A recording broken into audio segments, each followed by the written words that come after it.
Yesterday was a snow day, and I was playing out in the snow with my friends. This is the rattiest my hair has ever been in my entire life. Like, I'm not gonna lie, but I didn't feel like I went to bed at like midnight because after playing out in the snow, it was so cold, and we were like in the park, and it was so cold we were able to walk on top of the lake. We actually were able to walk on top of the lake. It was really cool. We walked underneath the bridge. It was so awesome. And then I went to my friend's apartment because like they live closer by. And then I had to like leave at like midnight. What did we do? We watched Howl's Moving Castle. So anyway. And we made brownies and hot chocolate. Yippee! I love spending time with my friends. It was very fun. And we also like hit a bunch of children while sledding. But anyway, guys, I also need to put y'all on this.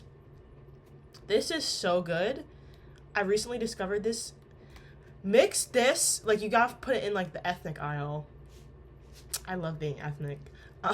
You gotta go to the like, obviously the special aisle for this, right? Add some MSG to it and put it on some chicken and bell peppers and serve that with rice. Ooh, your chicken's gonna look like NyQuil. It's gonna look like NyQuil chicken because this stuff is like neon orange, but like, yeah. Un sobrequeco de este condimento está para arroces, salsas, carnes, ensaladas, sopas, pastas, vegetales, frijoles, e otros guisos. Le dará adicios, platos un exquisito, sabor y un preciso color. Uso para una recta que sirve for personas.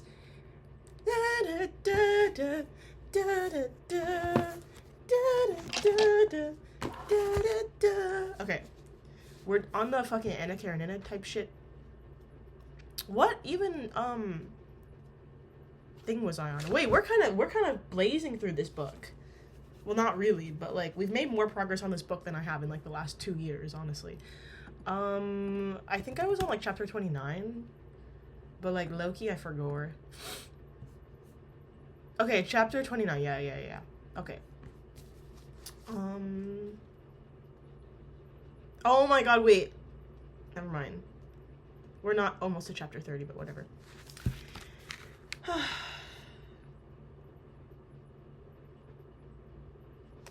Everyone was loud. Okay, Anna Karenina, part 2, chapter 29. Everyone was loudly expressing disapproval and repeating the words someone had uttered.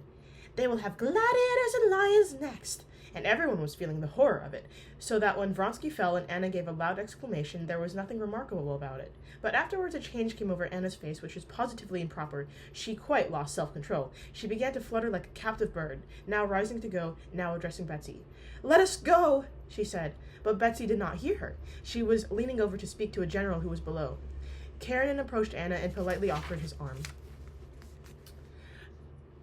Allez, si tu veux, he said in French, but Anna listened to what the general was saying and did not notice her husband. "He too has broken his leg, they say. It's too bad," the general said. Anna, without replying to her husband, raised her glasses and looked toward the spot where Vronsky had fallen, but it was so far off and so many people had crowded there that it was impossible to distinguish anything. She put down her glasses and was about to go, but at that moment an officer galloped up and reported something to the emperor. Anna bent forward to listen. Stiva! She called to her brother, but he did not hear. She was again on the point of going. "I again offer you my arm if you wish to go," said her husband, touching her arm.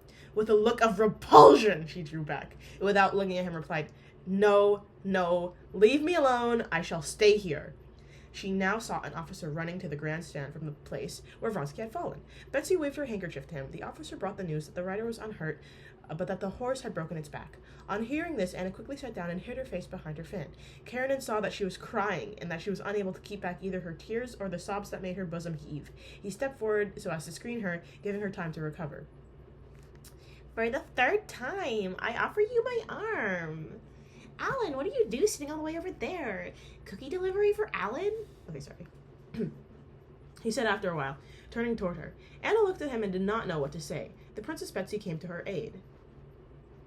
"No, Alexis Alendrovich," she put in. "I brought Anna here, and I've promised to take her back again." "Excuse me, princess," he said, smiling politely but looking at her firmly in the eyes. "But I see that Anna is not very well, and I wish her to come with me." Anna looked round with alarm, rose obediently, and put her hand on her husband's arm. "I will send to him and find out and let you know," Betsy whispered to her. On leaving the stand, Karen, as usual, spoke to people he met, and Anna, as usual, had to reply and make conversation, but she was beside herself and walked as if in a dream, holding her husband's arm. "Is he hurt or not? Is it true? Will he come or not? Shall I see him tonight?" And she's only concerned about getting that D. You're crazy. Girl. Anna. I look, like, not good right now. I don't know. My ex said I always look cuter with my glasses. A lot of people say I look cuter with my glasses, but I don't see it. I don't like the way I look with my glasses. Like, I feel like I look... whatever. I don't need my glasses to read anyway. Period. In silence, she took her place in her husband's carriage, and in silence, they drove off into the crowd out of vehicles. In spite of all he had seen, Karenin would still not allow himself to think of his wife's real position. He only saw the external sights. He saw that she had been behaved with impropriety, and considered it his duty to tell her so. But it was very difficult for him to say that and nothing more. He opened his mouth to say that she had behaved improperly, but involuntarily said something quite different. "After all, how inclined we are to these cruel spectacles," he said. "I notice—" "What? I do not understand," said Anna contemptuously. He was offended and at once began to tell her what he wanted to. "I must tell you," he said.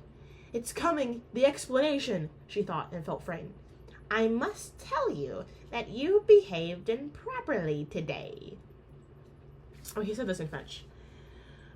"J'ai besoin te dire ça tu behaved très improperly aujourd'hui," he said in French. "How did I behave improperly?" she said, aloud, quickly turning her head and turning him straight in the eyes, now without any of the former deceptive gaiety, but with a determined air beneath she had difficulty hiding in the fright she felt. Don't forget," he said to her, pointing at the open window behind the coachman's box, and slightly rising, he lifted the window. "What did you consider improper?" she asked again. "The despair you were able to conceal. The despair you were unable to conceal when one of the riders fell." He expected a rejoinder from her, but she remained silent, looking straight before her.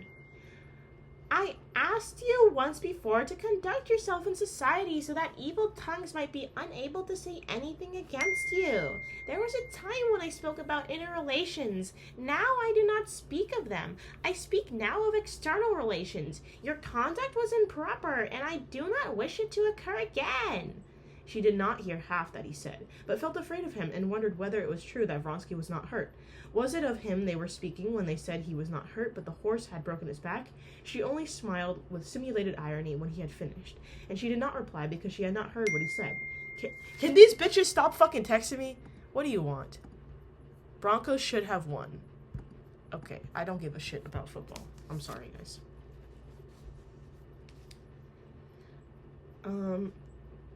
And she did not reply back because she had not heard what he said. Karenina had begun to speak boldly, but when he realized clearly what he was talking about, the fear she was experiencing communicated itself to him. He saw her smile, and a strange delusion possessed him. "She smiles at my suspicions. In a moment she will tell me what she told them, that these suspicions are groundless and ridiculous." Now that a complete disclosure was impending, he expected nothing so much that she would, as before, answer him mockingly that his suspicions were ridiculous and groundless. What he can these Stop texting me. Hold up. Put this on focus mode. Do not disturb for an hour. Okay. Now that a complete disclosure was impending, he expected nothing so much that she would, as before, answer him mockingly that his suspicions were ridiculous and groundless. What he knew was so terrible that he now prepared to believe anything, but the expression of her frightened and gloomy face did not now even promise deception. "Perhaps I am mistaken," said he. "In that case, I beg your pardon." "No, you are not mistaken," she said, slowly looking despairingly into his cold face. "You were not mistaken. I was and cannot help being in despair. I listened to you, but I am thinking of him. I love him. I am his mistress. I cannot endure you. I am afraid of you, and I hate you. Do what you like to me." Oh!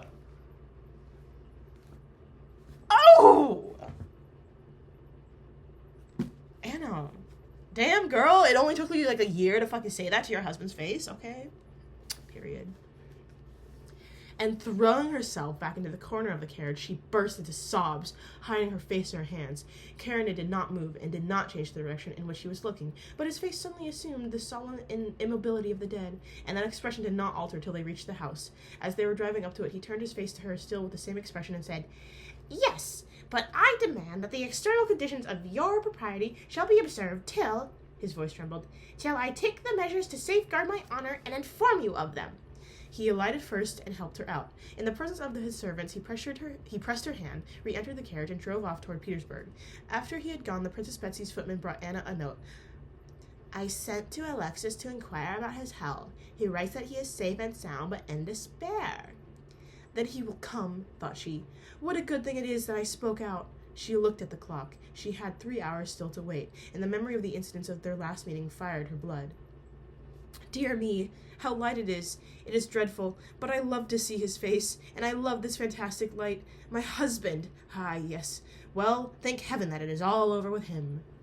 Damn, bro. I don't think I've gotten this far in the book.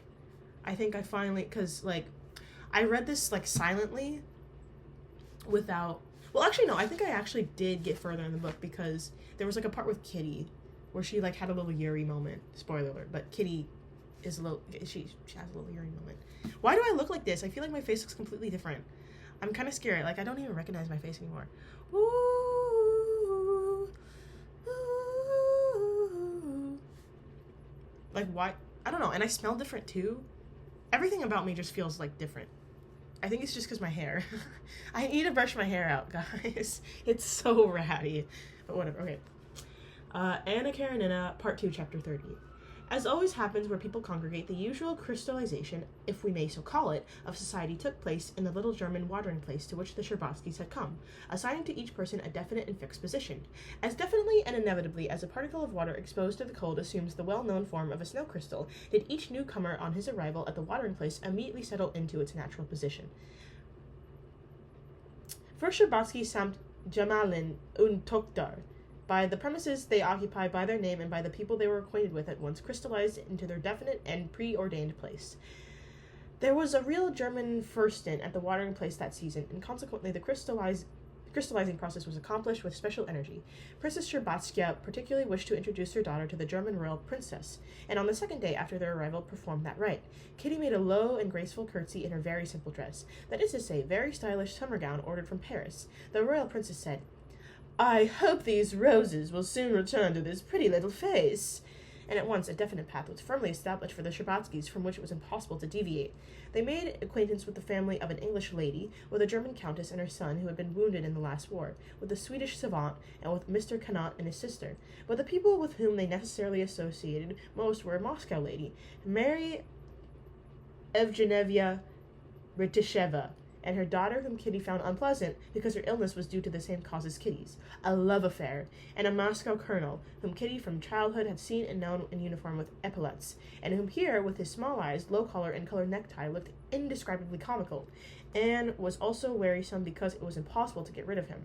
When all this had become firmly established, Kitty began to feel very dull, especially as her father had gone to Carlsbad, and she was left alone with her mother. She was not interested in the people she knew, for she felt nothing new would come from them. Her chief private interest at the watering place consisted in observing those whom she did not know and making conjectures about them. It was characteristic of Kitty's always to expect to find the most excellent qualities in people, especially in those she did not know.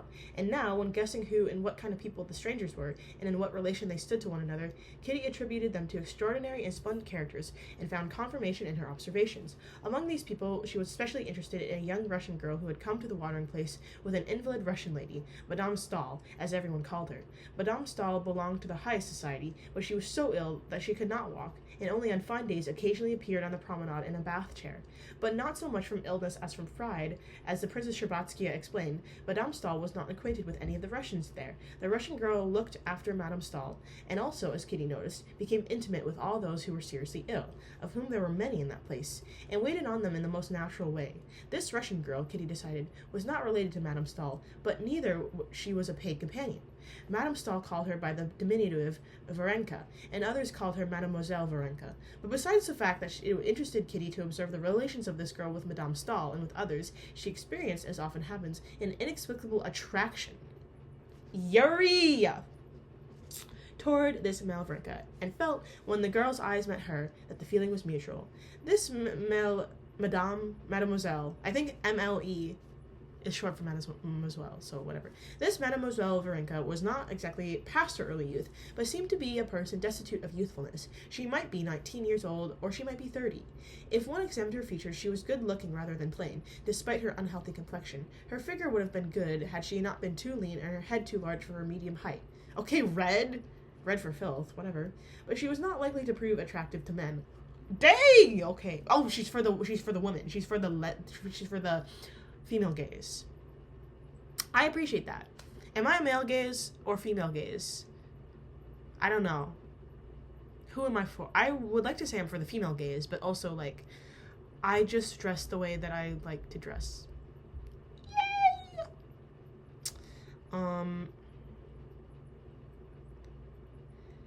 She was like a beautiful flower, which, though not yet in full bloom, is already beginning to fade and has no scent.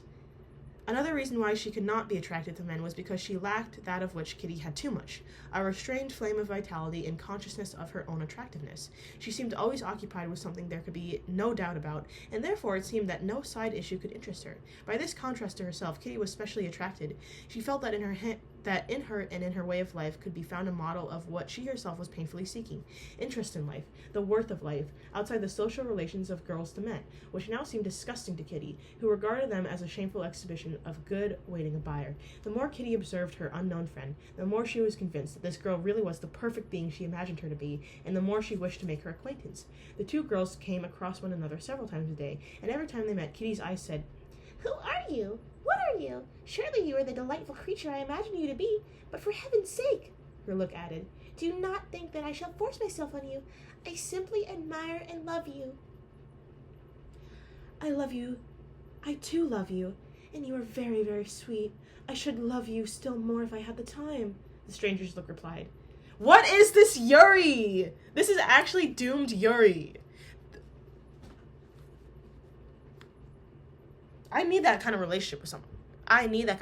I need to be strangers who pass. I need to pass by an attractive stranger every single day and make eye contact with them and say, ew, ew, ew.